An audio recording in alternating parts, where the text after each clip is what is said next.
What's going on, everybody? Welcome to All Things Hoops TV. We right back to it. Man. Tonight, actually, we have a goodie for you. None other than best kept secret, Kareem Reid, New York's own.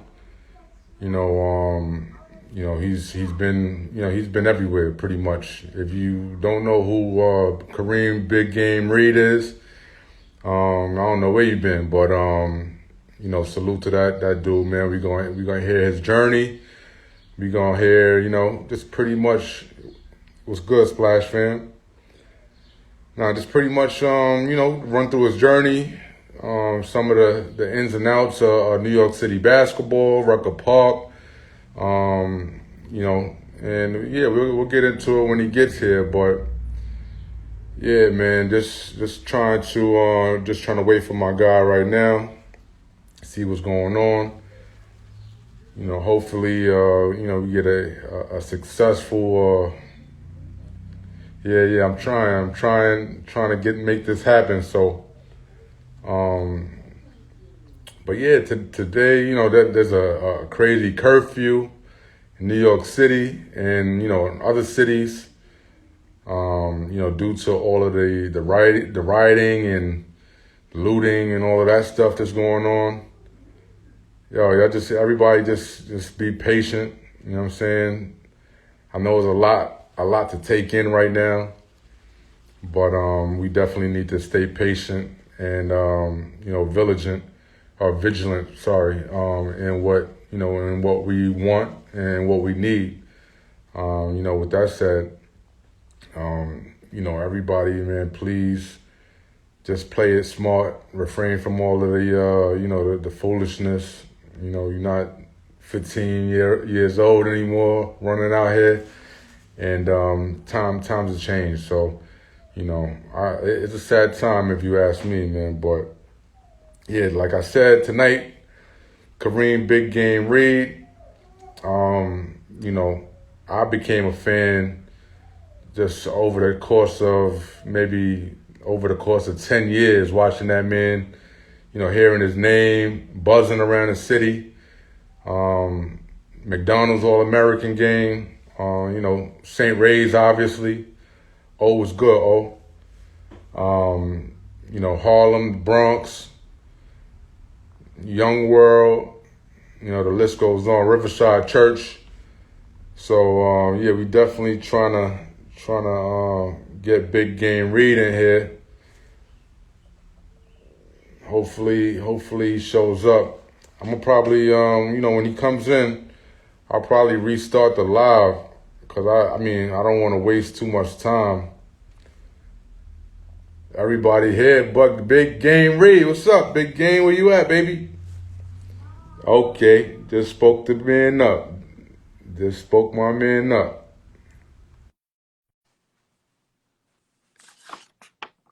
Just spoke the man up. Yo. What's up, my guy? What's up, dog? What's good, my guy? How you, man? I'm good. How you, man? I'm chilling, man. How you doing, man? Man, stay safe, man. I'm blessed, man. I'm blessed. Dude, blessed, man. Blessed to be on here, man. Word up. It's, for me to be able to tell my story to your platform. You missed the big game, man. You missed the big game himself. I try to be, man. Try to be. What's going on, man? I like what you're doing, man. Nah, I appreciate you, man. And first of all, I gotta apologize to you because we were supposed to set we tried to set this up before, and I had something else that came up, family oriented or family, and I had to take care of that. But I understand that, man. That's sometimes it's worth the wait, man. You know what I'm saying? All shout outs to to everybody that went before me and got to tell their story and things like that, man. It's a pleasure, man, to be on, man. I mean, whatever perfect timing, man, through all this what's going on, man. Absolutely. I'd like to real quick before we get into it. I want to shout out everybody, that's on the check-in that came in to check us out. Also, I want to shout out my sponsor, Soul Pack. They manufacture, they're a bag company, and they manufacture a real cool bag that you can put your sneakers into. So any ballers out there, please check out Soul Pack, and of course check out All Things Hoops, man. But with no further ado, man, thank you for joining us. We here, man. We're big game. Kareem Reid, man, best kept secret. I appreciate you, Soul man. Pack. I need my backpack. Soul Pack. I need my backpack. I need a backpack. Yeah. We gonna work on that, man. We gonna work on Let's that work on it. Let's work on it. with the big game, with the With big the big game on game it. on it. Yes. Facts. But yo, some people may know you from St. Ray's. Some people may know you from Harlem and the Bronx. Young World, Riverside Church.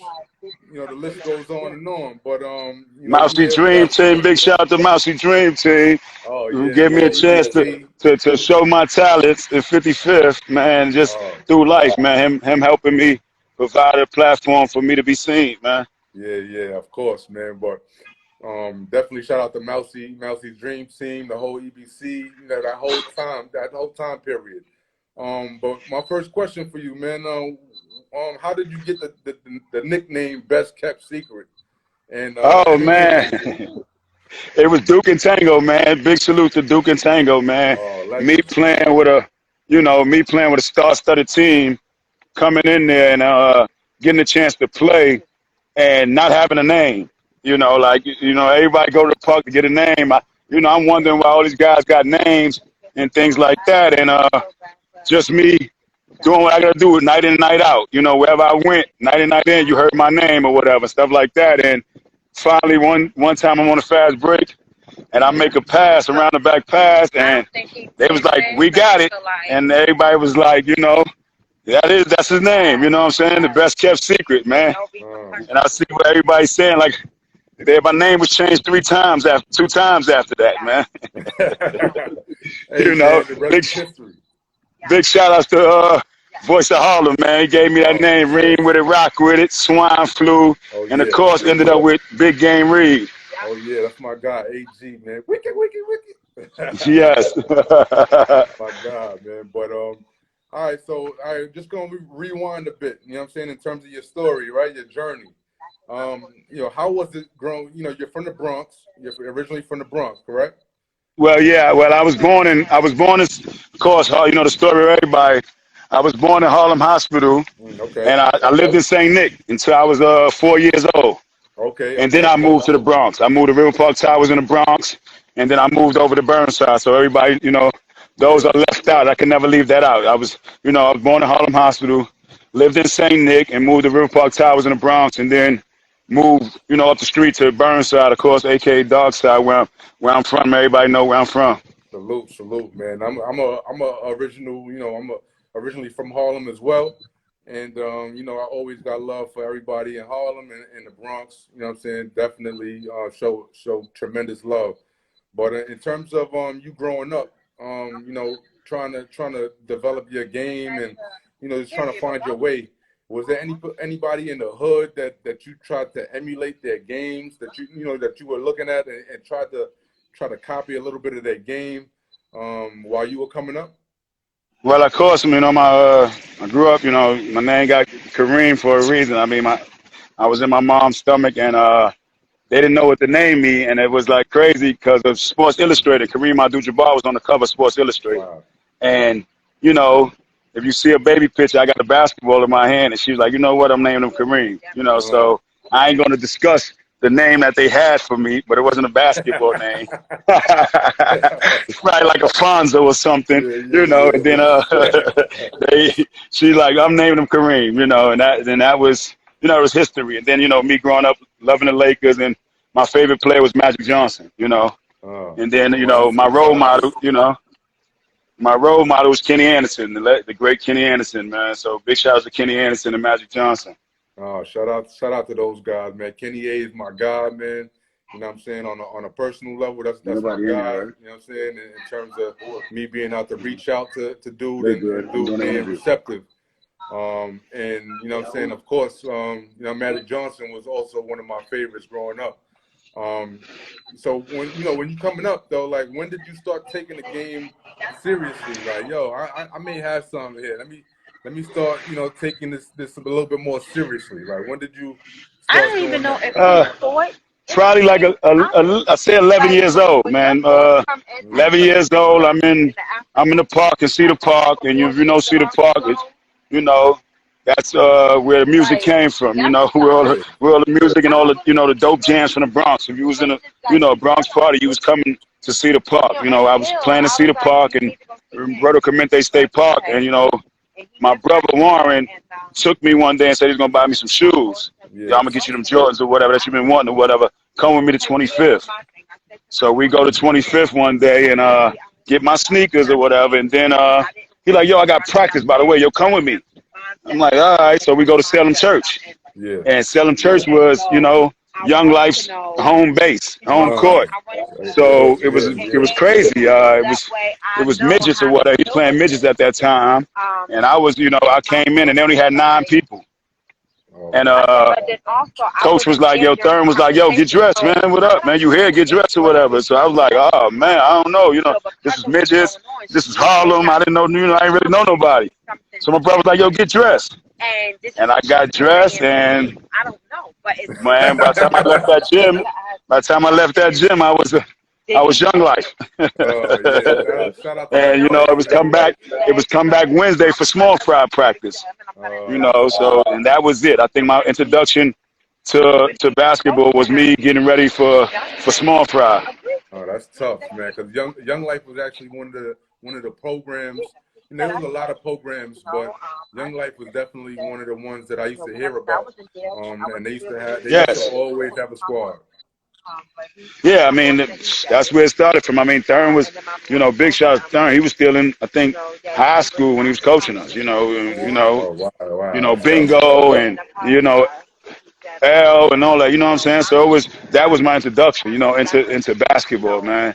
Where So big shout out to Young Life and Thurman player.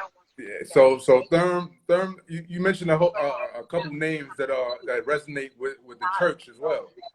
Did them moving over Yeah, to yeah. I mean, that was down the line. That was down the line. I think we'll get into that. yeah, yeah, Those yeah, were Young yeah, Life. They originated. Mr. Leroy and all that. yeah, yeah, Elmo yeah. and all them. They was Young Life. At first. You know what I'm saying? So that's where it started at. I mean, I guess everybody knows Riverside and Gauchos, but it was like you said, it was a lot of side off teams. Yeah. You know, Tom Sweet, Bucks, PL. Young Life. Aim High, the Mustangs. It was a lot of side off teams East that North Seaford. had good players. That's what it was. Gauchos and Riverside had that money. The Yeah, bags and yeah, the yeah, yeah. jackets. We was. There was startup programs that was. Eventually, Young Life got too big and teams.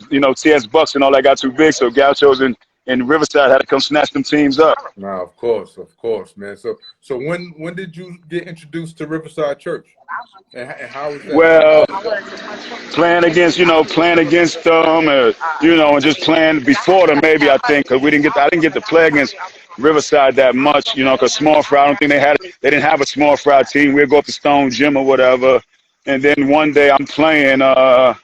We playing against Riverside.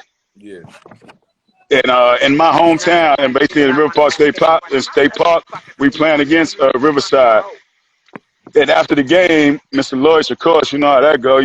Mr. Lloyd come up to me and was like, "Yo, Lefty, you need to come over there with us. We go on trips, and I know you're thinking about going to school or whatever. We help get you in school and things like that." I'm like, so at that same time, I was looking for something. Not saying nothing better, but everybody was branching off.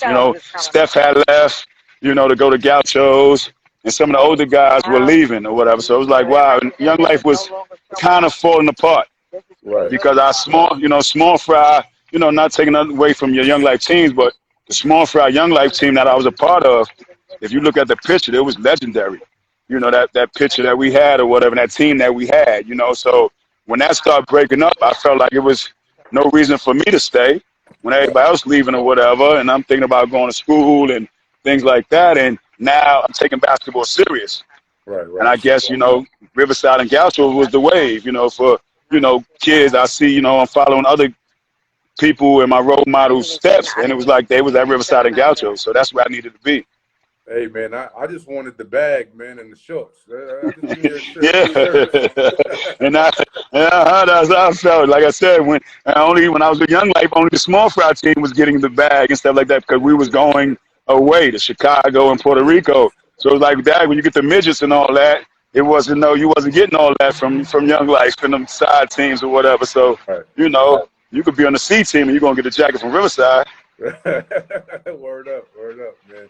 So, in terms of you actually went to Talentine before Yeah, before it closed down, right? yeah, So you were yeah. actually one of the last. You actually were there when it closed down, right? Yes, I was. I was on that JV team as a ninth grader because we didn't have freshmen, so I played Right. JV that year, and that was another legendary team. We was I think 33, 34 and one, Wow. and we won the city championship. But you had And to average like 30 at least. nah, I didn't. I was a six man. I was a six man on that team. We Wow. averaged 100 points though. I was one of the best six. Yeah, I was a six. So you know what kind of team we had if I was the six man. Right. A McDonald's All American, a six man on the ninth grade team. So Facts.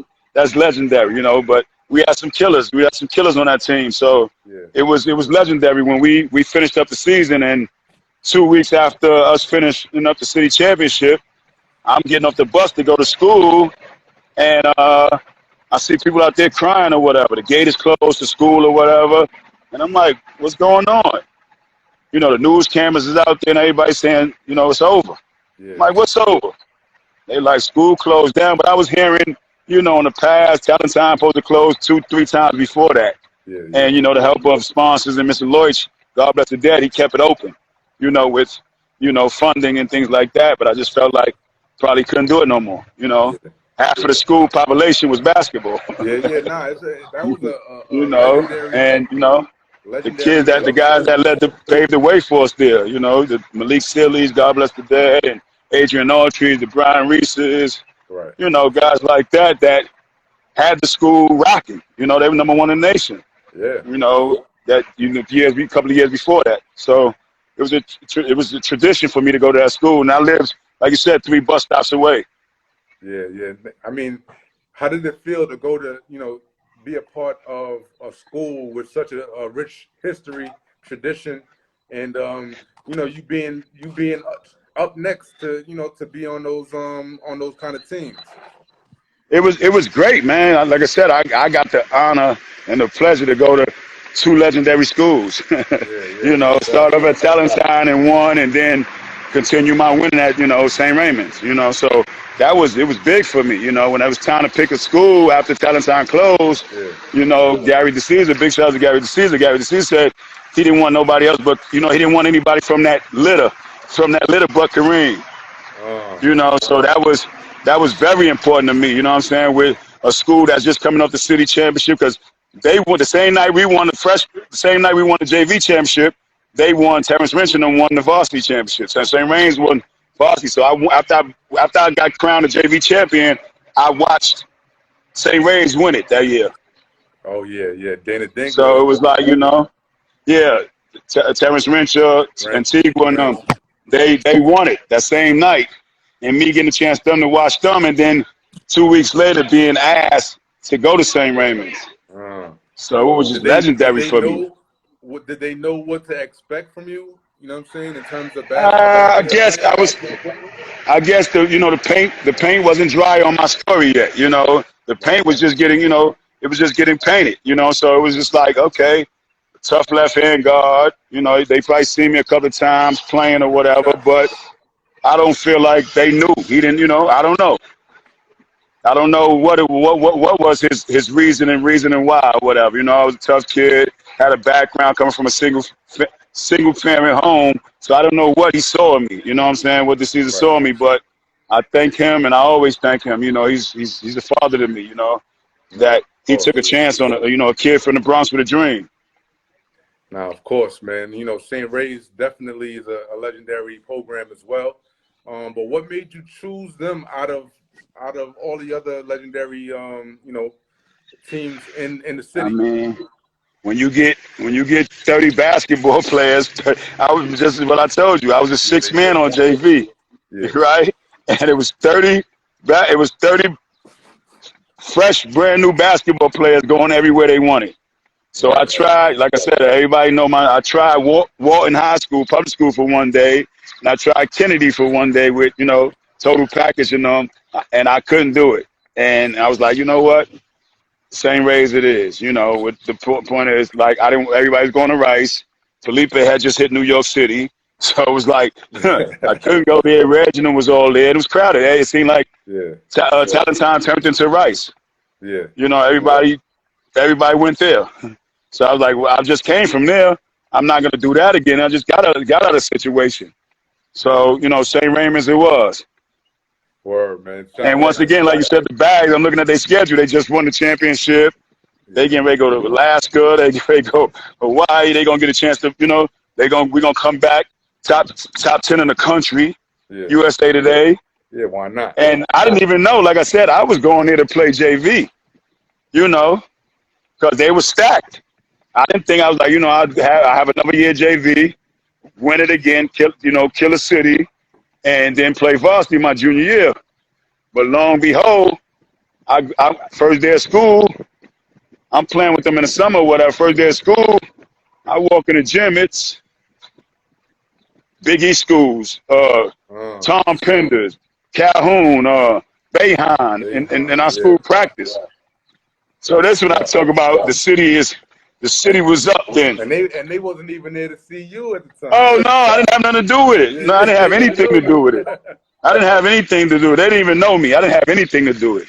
I'm sure you made your name, your presence. But 2 weeks into it, I bet they bottomed out. They knew who I was. So it was funny, Gary DeCesar called me in the office and was like, "Hey man, they talking about you, man."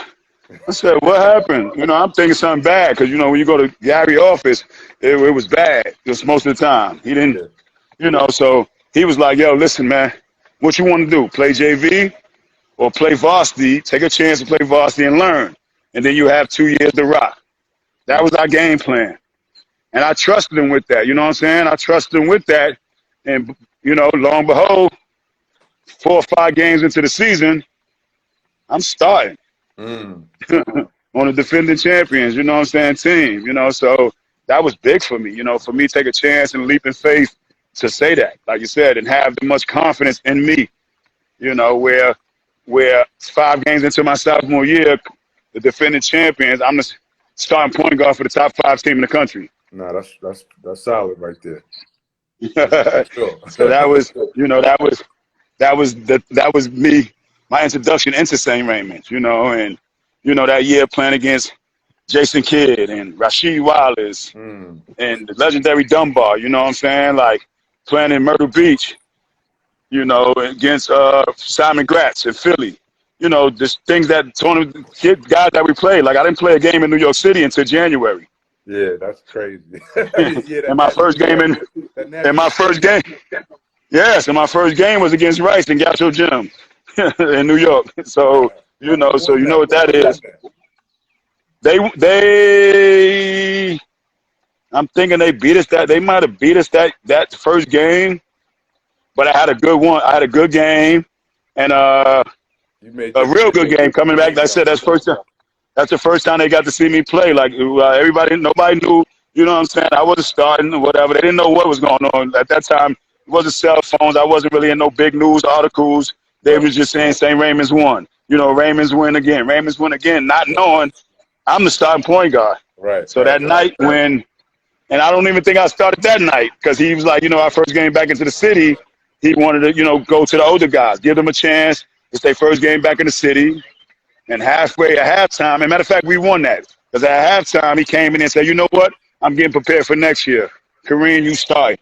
You start in the second half. And that was, like you said, that was history. Like he was a big mind game guy, man. He's to this day, and I think that's why, not to take away from any other school, everybody has success, but I think that's why we have the most success in St. Ray's, or that's why we've been having the most success because Gary DeCesar, he paved the way, or he put us in situations at a young age, that young men to to deal with things that's going on today.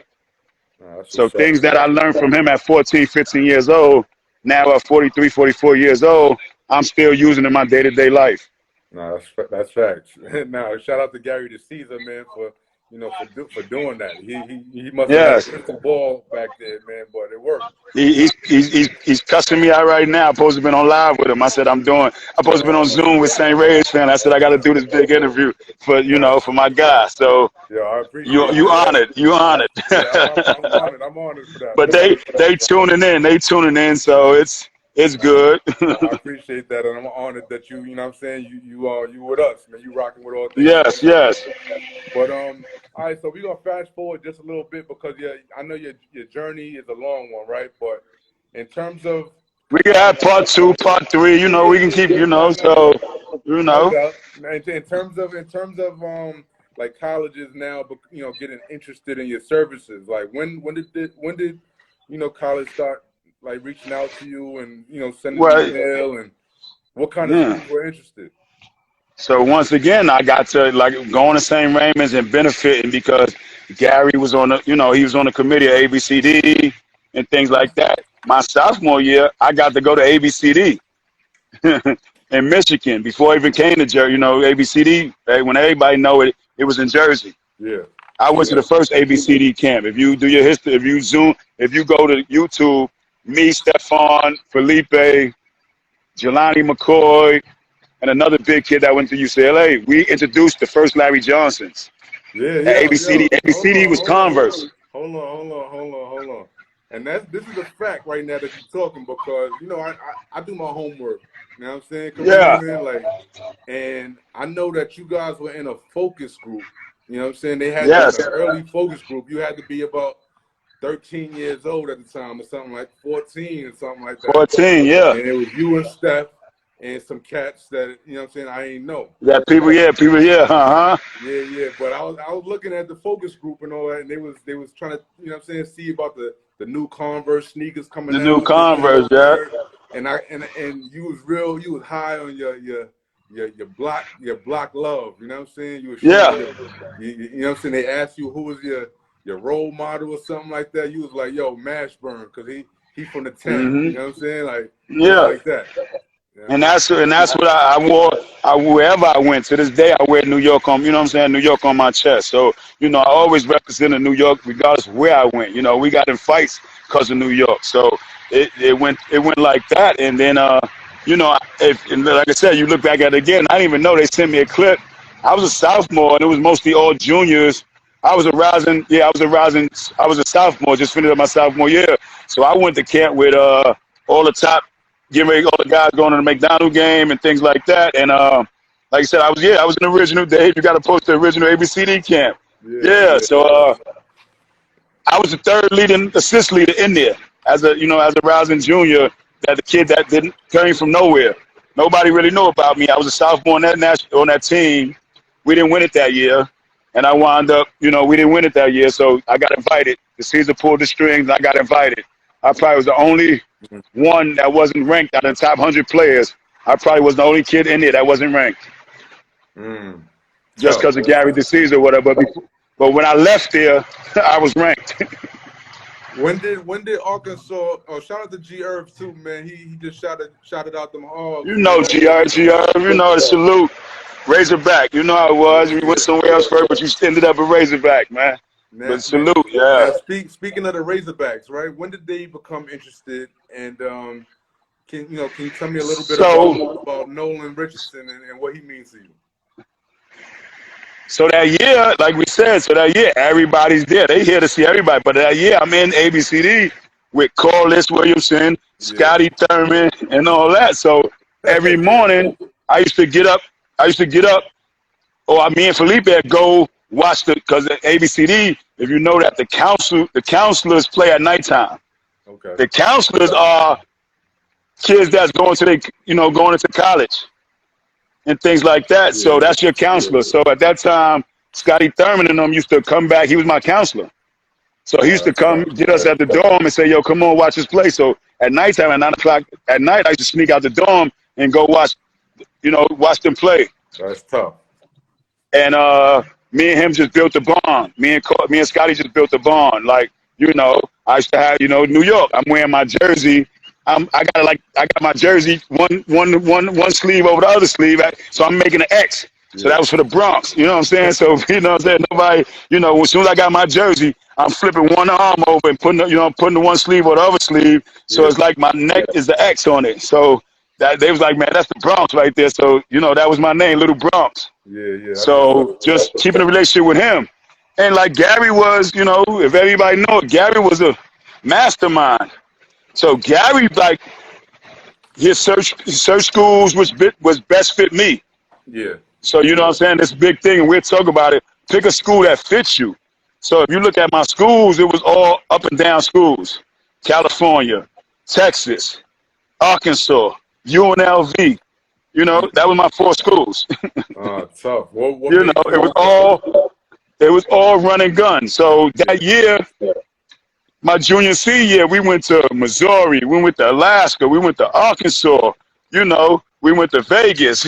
We went to schools which I could start following and learning the city. Yeah. Me not knowing at 16, 17, well 15, 16, what Gary was doing. Yeah. He You know, and knowing playing that seed. playing that seed. It was something with him, it was always leading to something. So I take a visit to California. Jason Kidd and Tony Gonzalez were my hosts. Take a visit to Vegas. I got Keon Clark, Kevin Simmons, Sunshine, you know, in that time. Then I come to Arkansas, and it was spring break. They just had advanced to the Sweet 16, and when I get off the plane, they getting off the plane at the same time. Bro, it's 9,000 at the airport waiting for them. Yeah, that's crazy. To celebrate. You felt the energy. The energy. I get off the plane, it's 9,000 people calling the Hogs. That's crazy. It ain't a game. It's at the airport. They do it now. They starting to do it now, but it ain't 9,000. It's like 150 now. So, you know, stuff like that. But just them at 9,000. That people that can fit in the year. It's like when Durant or the top NBA guy signed, they meet you at the airport. Yeah. So that was big for me. Is that what sold you on going? That sold me, and then you know, 3 weeks later, if you know me, all my home visits had to happen at school. Yeah. Because Gary didn't want nobody. You know, my household was fucked up or whatever. Right. You know, drugs and stuff like that in my neighborhood. So he never wanted them to see where I, you know, not saying where I came from. They knew my story, but he didn't want to put that in front. Yeah. So all my visits happened at the school. So that day, Wednesday afternoon, I have a home visit, but it's really a school visit with Coach Richardson and Coach Anderson at the school. Yeah. Finish, whatever. I think we can ready to go away. We get ready to go over. So I go in the thing, I get my bag. You know, same raise trip. It's like Riverside. You don't bring nothing. You get the same raise bag and everything is in there. Right. Nike sweatsuits, and like you said, at that time we got 3-4 different deals.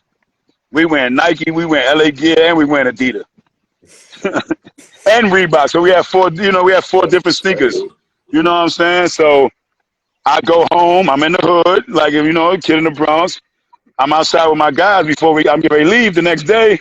They shooting dice or whatever. I'm kicking it with them or whatever.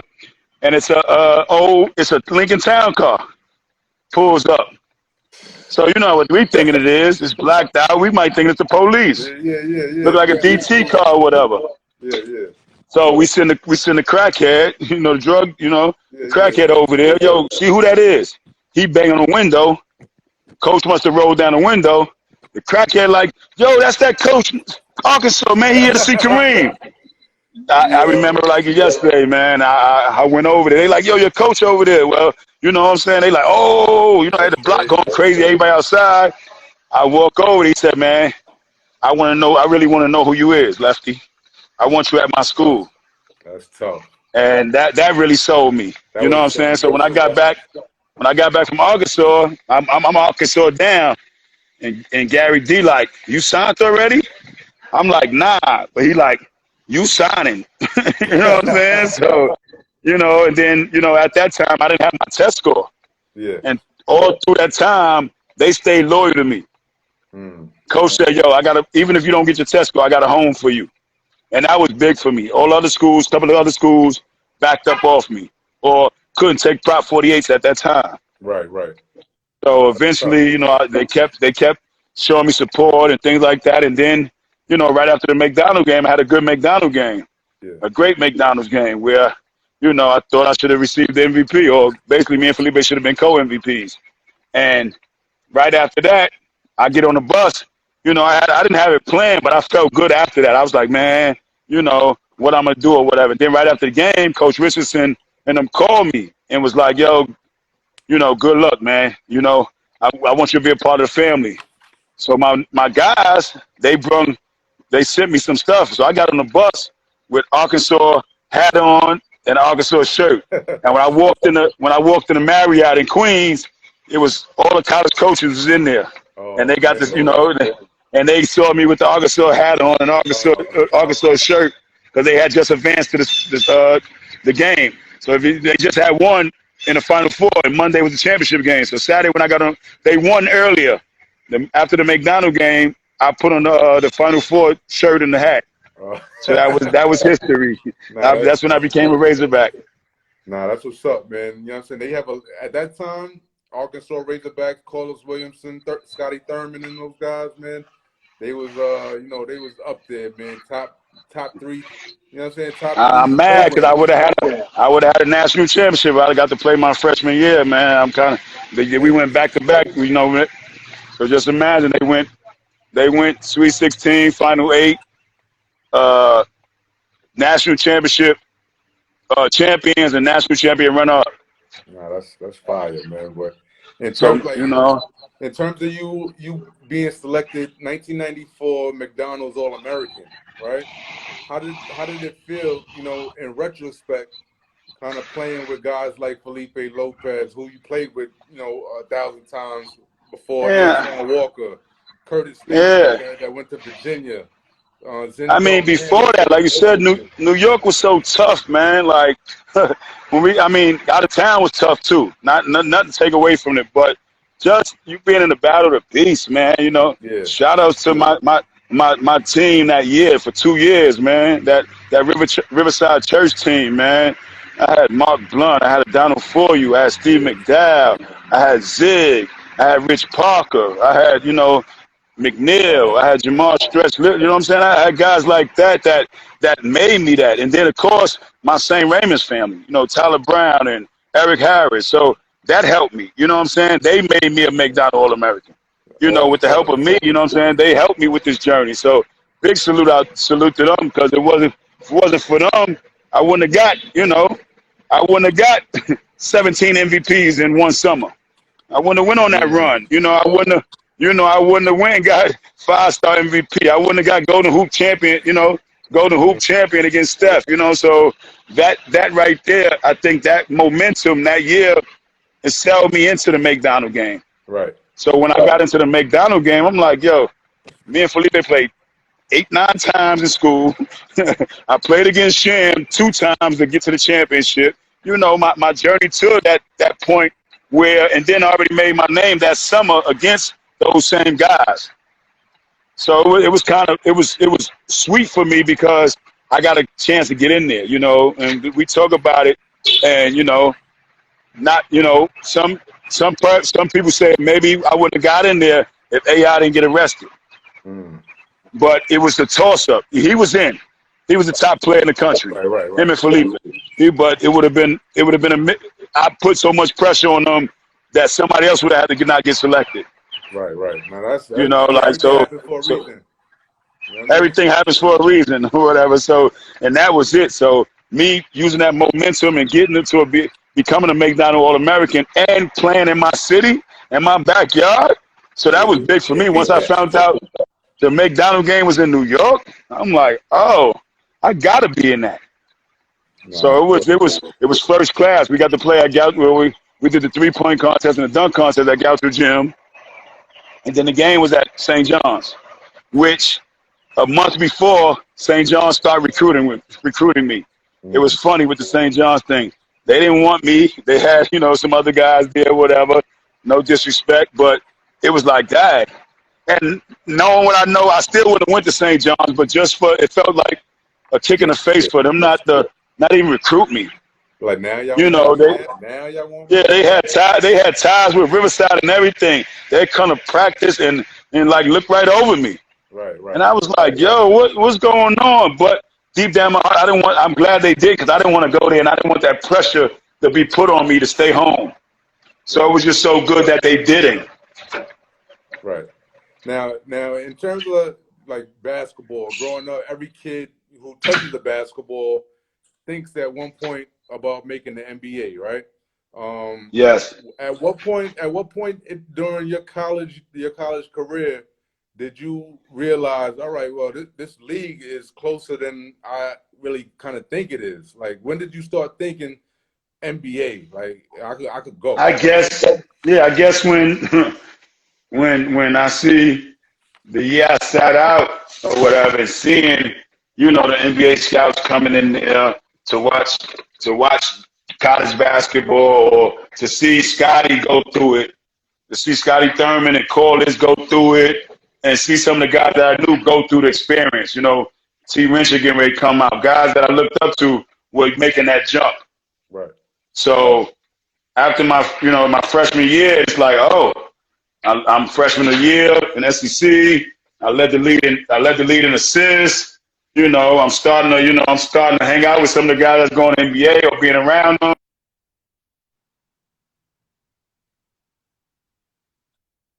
Go through the process. So I'm like, yo, it's a way, and I'm seeing what I'm doing. You know what I'm saying? Like, I can, not saying I always knew I could play, but it's like I can really, I'm excelling. Yeah, it's light. It's not light, but I'm just different right now. Like, my body up. You know what I'm saying? I'm doing what I got to do. Like, I'm living like a pro. Right. And that's what it was. I'm starting to live like a pro. With me getting up at 5:30 in the morning, going to the gym, shots, my diet. Things that, like I said, preparing us. And Gary the Caesar, once again, he prepared us for certain days like that. So I started, he always kept us around NBA because, his wife Pam, big shout out to Pam, she always, NBA games, and I'm going to watch the Nets when Kenny playing with the Nets. If somebody, one of the guys that I really like, come to the Garden, we're going to watch them. So he's preparing us for all that. No, that's tough, man. And that dream actually, you actually got really close to that dream by signing a free agent contract with the New Orleans Hornets at that time. And it's no secret that you played well in that time period. Well enough for Baron Davis to actually, give you some words of encouragement and shout you out in terms of you being one, as tough to guard as any NBA guard at that time. How do you guys have a relationship? Do you guys still speak? You and Baron Davis? Yeah, we is. It's funny because he got on me last week. He was getting on live, and my phone was messing up, and he kept saying, "Dad, Green, Dad, you know what I'm saying? What's up with you telling people upstairs to let you use their Wi-Fi?" So we had jokes or whatever, but even like I said, with me going there and me being me getting cut at 4:55 and the roster's supposed to be in at 5:00. Yeah. For him giving me them kudos, or for him taking me under his wing in preseason and training camp and preseason, but it wouldn't have been. And it's funny, I didn't go through the regular transition or the regular trial that everybody else went through. I didn't play summer league that summer. Right. I'm on the block chilling, and my agent called, just being a favor. It was a favor, like I said, Terrell McIntyre said he didn't want to do it or whatever, and me playing with the GM at that time, I played with the GM. The GM was my GM in the minor leagues, and he called. They was looking for a guard. So he's like, man, I got Kareem Reid. Called my agent, and I went out to Long Island. Big salute to Jerry Powell, one of the best trainers in the world. Got out there for a month. Yeah, right after I left and moved to Long Island for a month.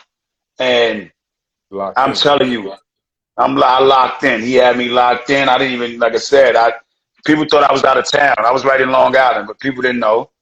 Yeah, You know what yeah. I'm saying? Because I locked in and I went crazy, and just the momentum, me going into training camp and getting cut, and then getting sent down to the D League and tearing the D League up, leading the D League in assists that year. You know, thought I was gonna get called up that year, and it didn't work out, and it just tried a couple of more times. I was just so close. That me being so close in New Orleans just gave me the hunger to go harder. So for about 3 years, I played in every league possible, trying to get back in the NBA. Nah, of course, man.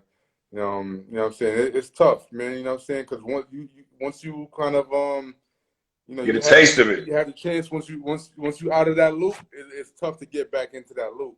But you Mm-hmm. had a successful a successful career playing both domestically and internationally. Do you have any favorite leagues or favorite stops along the way in terms of your I professional? mean, I guess everything was not Yeah, saying my favorite, but every game, every lead, and all that was a part of my right. journey, a part of my book. You know what I'm saying? So I don't discredit no leads. I don't, you know what I'm saying? Of course, I had my most success in France International, where I Mm, led the lead in assists for 5, 6 years. What a skills champion back to back. yeah. So that was, even, my people say that to this day, like France was the best place. I just wish I would have went over there earlier. Nah, I went to that's tough. went to some countries and had some money issues and some money problems where for a couple of years, it made me not want to go back over there. Nah, a lot You of people know, that play overseas say the same thing. With the money and all of mm-hmm. that, it get funny, and it just Yeah, gives you a bad taste in your mouth. to give But you a bad taste in your mouth, and that's what happened. So my first year coming out, when I didn't, rewound it, I didn't get drafted or whatever, and I wound up playing in a minor league. And then January, I went to Turkey. I played in Turkey my first year, yeah, which nobody really knows that, or it really ain't a part. If you look it up. The place says Turkey, but I didn't play.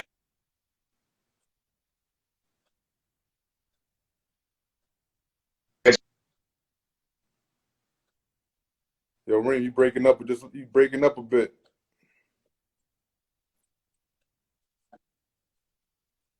Mm. Make 100,000 my first year out of school in Turkey. You hear me now? Yeah, you was breaking up a little bit, but are we good now? We good now? Yo, Reem, real Yeah. So quick. yeah, my Now go ahead, go ahead. so yeah, my first year in Turkey, I got a chance to make money, but didn't play. So I made Right, right. 150,000 my first year and didn't play but 3 minutes a game Hey, because I'll do that, man. I sat. I'll shoot up right now Yeah, for 150, man. I sat behind a point guard that was on the verge of making a lead that was making 2.5 million. So of course they were, that's when I really knew it was politics. That's when the politics hit me in my face again with the politics. Yeah, Which I'm yeah. not saying I was better than I'll be doing me myself, Reem. I'm a huge street ball fan, right? And I came up on you guys, you, Strick. You know what I'm saying? Every Ali Mo, you know what I'm saying? A Butter, all you guys, you know what I'm saying? And I'll be doing a disservice if I didn't mention this, you know what I'm saying? But in terms of, I want you to remove yourself from being Big Game Reid, right? Who's your favorite player to watch? man, it has so many players at so I many know. times, man. So it's kind of hard. But yeah, of Give me course, one, Reem. you know, I got my favorite player to watch basically was, like I said, it was, I say, four players because they were entertainers. Yeah, God bless Big Strick. yeah, God bless Ali Mo, yeah.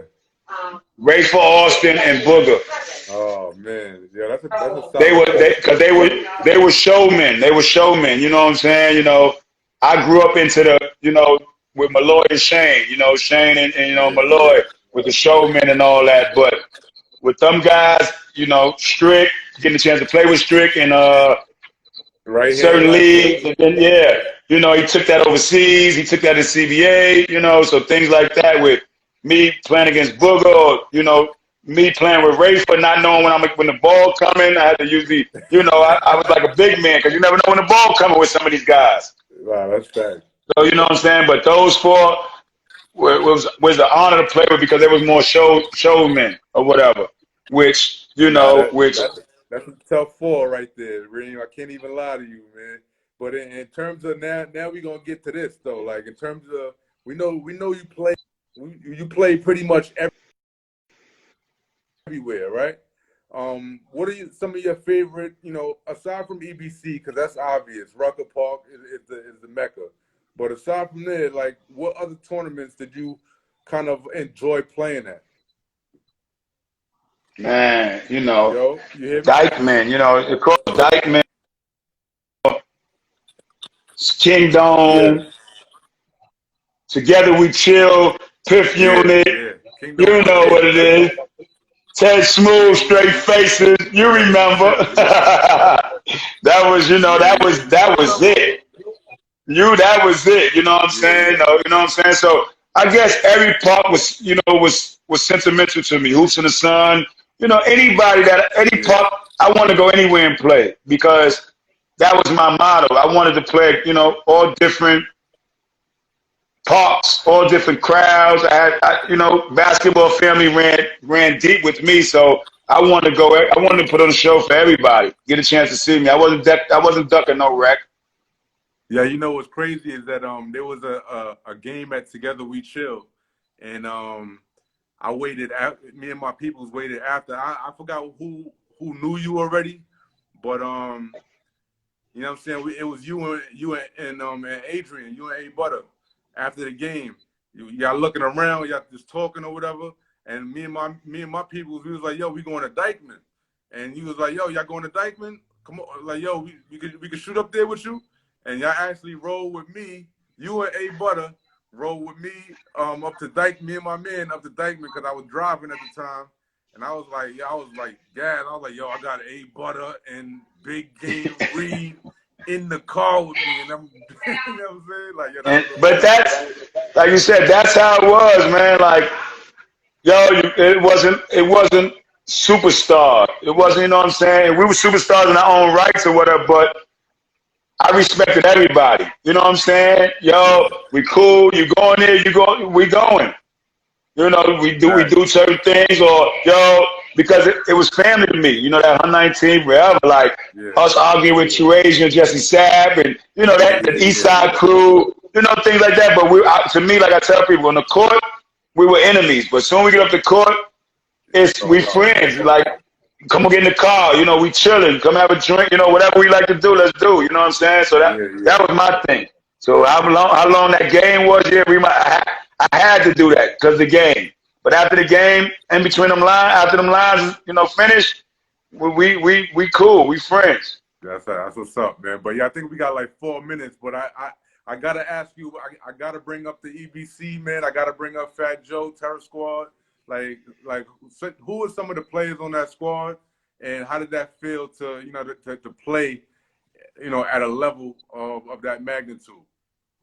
I mean, and it's bad, like you said. We big shout out to Terror Squad, but before that, like I said, it was Mousy Dream Team. It was Sugar Hill. You know what I'm saying? It was through my course of it, I ended up with Fat Joe.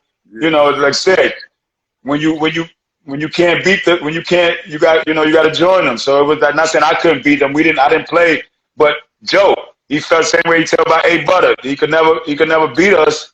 So he was like, let me go get them. You know what I'm saying? But that roster, me, A Butter, Steph, Rafer, Rich, all NBA guys, whenever NBA guy come, but it's like DP, BJ. Yeah. But you take away them NBA guys that he was bringing, we still won without them. Right. You know what I'm saying? So big salute to them. Big Strick, God bless the dead, you know what I'm saying? Thing like that. We had the Jones brothers, you know what I'm saying? I had so many teammates. And it's funny, we were doing a Fat Joe Zoom the other day, and some people I forgot that played with us. That was on that Zoom, but it was like a big family. You know what I'm saying? I feel like that was more when you look at, and that's what I always did. I played with families. Mousy Dream Team was a family. Sugar Hill was a family. Terrace Squad was a family. You know what I'm saying? So when you look at my arm and it say, look,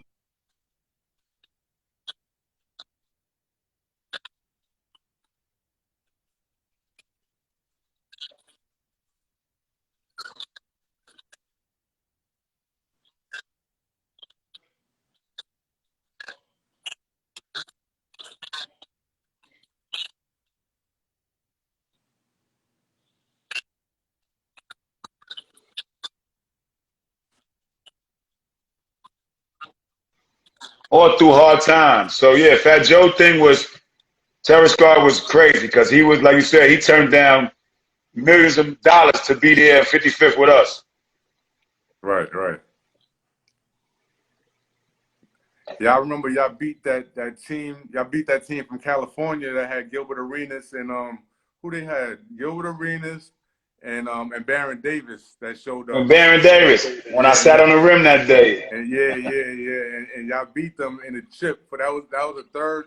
I think y'all was down like 10, down 9 or something. Y'all came back. Yeah, I think you had like 10 points straight.